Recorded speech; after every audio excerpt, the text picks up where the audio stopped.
Hi and Assalamualaikum to Sir Yusri. My name is Sarah binti Jamal. Hi, my name is Nafazila binti Abdurrahman. Assalamualaikum and hi, my name is Nushafira Natasha binti Jafri. Hi, my name is Dayang Nushakira binti Aunuddin and my student number is 2018-200-338. Hello, my name is Muhammad Ashar bin Uding and we are from AC204C. An audit involves performing procedure to obtain sufficient appropriate audit evidence. The auditor professional judgment is applied in deciding which procedure are to be performed. To be able to make appropriate judgment, auditors should rely on their experience and draw on their integrity, objectivity, and professional skepticism. Therefore, professional skepticism can be seen as one of the cornerstones of professional judgment. Professional skepticism is identified by International Standard on Auditing, which is ISA, as the attitude of audit team member. How professional judgment arise? The professional judgment arises because auditor want to conduct a proper audit. Auditor want to check whether the company financial position and financial performance have a true and fair view. The professional judgment also happen because auditor believe that professional judgment can lead to a better result of financial reporting. And the last reason how the professional judgment arises is auditor believe that professional judgment can develop a creative accounting techniques. How do professional skepticism arise? The first reason why professional skepticism arises is auditor does not simply accept information or audit evidence at face value. Second, the auditor apply a reasonably questioning attitude when performing the audit. The third reason why is the auditor just take evidence that back up their assumptions. And the last reason how professional skepticism arises is auditor only trying to corroborate with what they've been told and they are not even trying to find opposing evidence.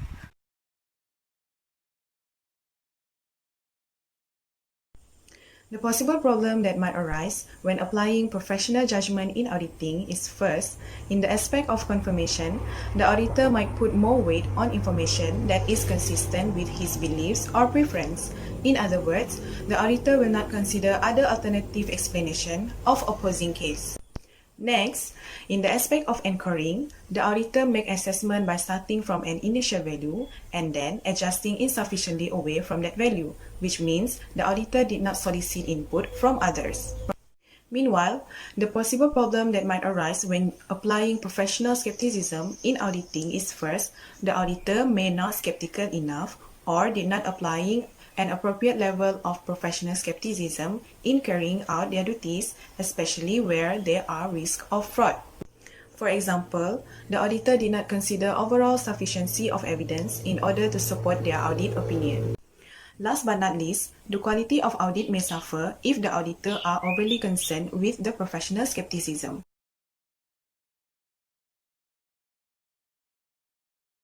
For international cases of professional judgment, the failure of Arthur Andersen and the increase in regulatory scrutiny and penalty resulting from SOX and the major increase in class action lawsuits significantly increased the level of risk aversion exhibited by audit firms. In Malaysia, Shover and Clement in 2015 indicate that female accountants were more sensitive to business situations involving earning management and view earning management action as less ethical than male accountants. Next is a real international and domestic cases on professional skepticism issue. Let's look at international case, which is Big Four company KPMG. Skepticism issue in KPMG is KPMG failed to obtain sufficient evidence of the assessment of accounting treatment and adequacy of disclosure relating to a material contingent consideration payment due to inappropriate level of skepticism practiced by audit team. Next is domestic case. We can see it in the non-Big Four company. Professional skepticism in Malaysia is due to the low amount of audit fees. Audit fees in this country is the second lowest in Asian region. In order to survive, auditor would not undertake unnecessary audit procedure or process beyond what have been stipulated in audit engagement letter. They will spend minimum effort to collect additional evidence to support audit finding.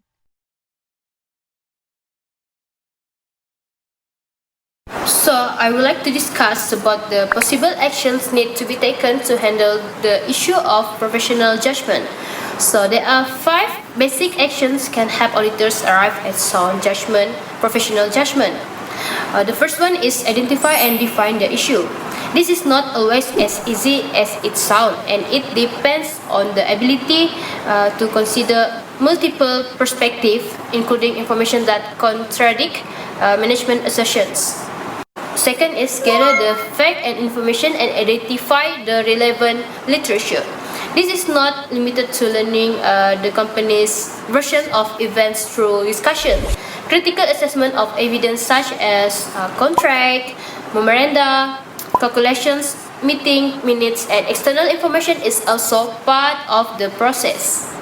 Next is perform the analysis and identify alternative. Auditors need to be true while examining potential alternative, and they should be vigilant in identifying information that could disconfirm expectations or management positions. Fourth is make the decisions.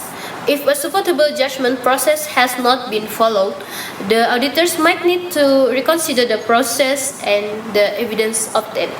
Last but not least is review and complete the documentations and rationale for the conclusion. Documentation should be performed throughout the judgment process as it can enable a more objective and complete assessment. Next is the possible actions need to be taken to handle the issue of professional skepticism. The first one is there is a shared responsibility for skepticism. Professional skepticism needs to be exercised by all professional accountants, not just auditors. Prepare in particular need to exercise skepticism themselves before handing information over to external auditors. Audit practice of gaming the auditors to see how far they can be pushed is no longer acceptable. Audit committees and internal auditors need to challenge themselves the control they put in place and the quality of the information they produce before handing it over to external auditors. It is not for the auditors to prove management wrong. It is for management to support its assertions. Second is an effective skeptic is neither a cynic nor a Jew. Exercising skepticism means not accepting the first answer at face value without following up, even if it sounds plausible.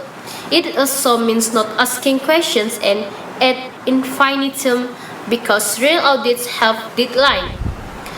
It's about asking the right questions, following up answer, and knowing when to move on. Next is auditors' working practice need to support and encourage skepticism in the field.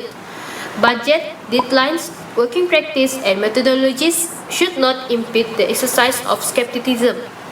Firms need to find better ways, including potentially using technology to teach inexperienced junior staff what can go wrong.